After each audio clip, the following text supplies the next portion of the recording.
ამერიკის შეერთებული შტატების პრეზიდენტმა ერს მიმართა და ირანში წამოწყებული ომის მიზეზ შედეგების განმარტებას სცადა. კერძოდ იმის, თუ რატომაა ეს სამხედრო ოპერაცია ამერიკის მოქალაქეებისა და თავისუფალი სამყაროს უსაფრთხოებისთვის საჭირო ნაბიჯი. მიმართვის დროს სამხედრო კამპანიის დასრულების ვადები არ დაუსახელებიათ, თუმცა კვლავ მიანიშნა, რომ ახლო აღმოსავლეთში დიდი ხანი დაყოვნებას არ გეგმავს. ჩვენ პატივი უნდა მივაგოთ დაღუპული სამხედროების სიცოცხლესა მისიის ბოლომდე მიყვანით. ჩვენ ამ საქმეს დავასრულებთ და დავასრულებთ მას ძალიან მალე. დღეს სიამოვნებით ვაცხადებ, რომ ამერიკის სტრატეგიული სამხედრო მიზნების მალე დასრულების გზაზე ვართ. ამას უახლოვდებით. მინდა მადლობა გადაუხადო ჩვენს მოკავშირეებს ახლო აღმოსავლეთში, ისრაელს, საუდის არაბეთს, კატარს, არაბთა გაერთიანებულ საამიროებს, ქუვეითსა და ბაჰრეინს. ჩვენ არავის მივცემთ უფლებას მათ ტკივილი მიაყენონ. ბევრი ამერიკელია შეწუხებული გასსა თუ საწვავზე გაზრდილი ფასები ჩვენთან სახლში. ეს ყველაფერი კი გამოწვეულია ირანის რეჟიმის მიერ ჰორმუზის სრუტეში ტერორისტული შეტევებით კომერციულ გემებზე, რომელსაც კონფლიქტთან არაფერი ჰქონდათ საერთო.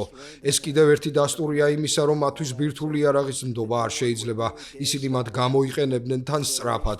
შეერთებული შტატები არასდროს ყოფილა ამაზე მეტად მომზადებული ეკონომიკური რისკების წინაშე. ჩვენ ყველაზე ძლიერი ეკონომიკა ვართ ისტორიაში.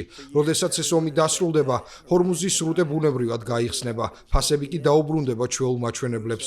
ჩვენ იმაზე უკეთესი შედეგი ვაჩვენეთ, ვიდრე წარმოგვედგინა. დონალდ ტრამპის მიმართვის სათქმელი ჰგავდა იმას, რასაც ამერიკელი პრეზიდენტი ერთი თვის განმავლობაში აჟღერებს. ახლო აღმოსავლეთში ტერორიზმის მთავარი სპონსორის განადგურების მიზნად კვლავ არასანდო რეჟიმის ბირთვული და ბალისტიკური შესაძლებლობების განადგურება დაასახელა. წინასწარ მოიწონა თავი, რომ ეს ყველაზე ხანმოკლე ომია, რომელიც არ იყო ამერიკის შეერთებული შტატების არჩევანი. დონალდ ტრამპის თქმით, მას დიპლომატია ერჩია, თუმცა მოცემულობამ სამხედრო გადაწყვეტილებამდე მიიყვანა. ისმოდა ირანის მიმართ მუქარა. ეს ოპერაცია გაგრძელდება მანამ, ვიდრე ჩვენ სამხედრო მიზნებს არ მივაღწევთ. მომდევნო 2-3 კვირის განმავლობაში ჩვენ მათ ძალიან ძლიერ დარტყმას მივაყენებთ. ჩვენ მათ ქვის ხანაში დავაბრუნებთ, სადაც მათი ადგილია. უკვე მიდის დისკუსია რეჟიმის ცვლილებაზე. ეს ჩვენი მიზანი არასდროს ყოფილა. ეს არასდროს გვითქვამს, მაგრამ ეს მოხდა, რადგან ყველა ლიდერი მკვდარია. ახლა კი ნაკლებად რადიკალურ და მეტად გონიერ ხალხთან გვაქვს საქმე. თუ შეთანხმება არ მოხდა, იერიშებს მივიტანთ თითოეულ ელექტროსადგურზე.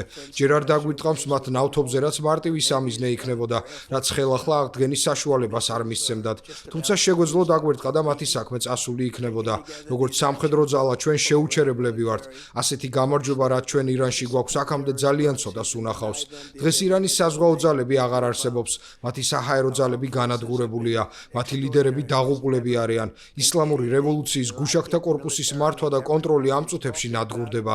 მათი რაკეტებისა და დრონების გაშვების უნარი მკვეთრად არის შემცირებული. ომის ისტორიაში არასდროს ყოფილა, რომ მტერს ასეთი აშკარა და დამანგრეველი მასშტაბური დანაკარგები განეცადა სულ რამდენიმე კვირაში.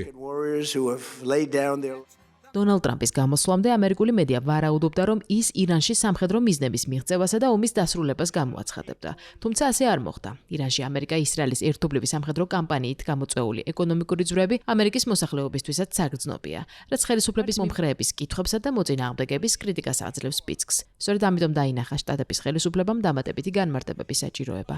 ამაში სახელმწიფო მდივანიც ჩართულია.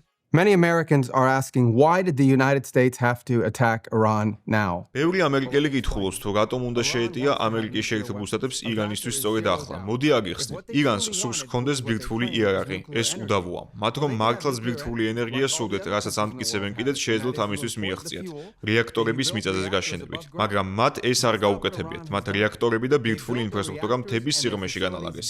საჯარო თვალისგან შორს და სურდათ ის გაემდიდრებინათ და სწრაფადვე შეძლებდნენ ბირთვული იარაღის დონეზე მისვლას. ირანი ცდილობდა კონვენციური ფარის შექმნას იმ რაოდენობის რაკეტებითა თუ დრონებით, რომ ვეღარავინ შეძლებდა რაიმეს შეცვლას.